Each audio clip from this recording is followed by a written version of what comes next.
The kidnappers stood there slack-jawed as a little baby crawled right out of a gorilla's arms. The gorilla had taken a real shine to little Oliver, treating him like her own cub, even pulling out an apple to feed him. Not wanting to spook the ape, the kidnappers played it cool and edged closer, trying to figure out how to get Oliver out. James had the longest arms, so he reached halfway into the cage, grabbed Oliver's shoelace, and started inching him out. He barely made any progress when the gorilla yanked the kid right back. James kept at it until the gorilla walked straight up to him. A second later, James was done for.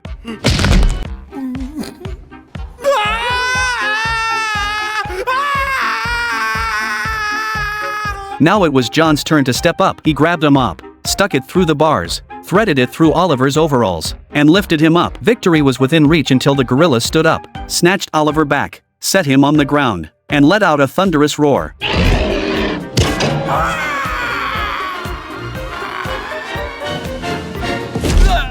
With both his guys down for the count, the boss had no choice but to handle it himself. While the gorilla and Oliver were fast asleep, he grabbed the baby's tiny feet and ever so carefully started sliding him out. Oliver squirmed, and that woke the gorilla. This time, she was furious. She scooped up the boss and gave him the beating of a lifetime.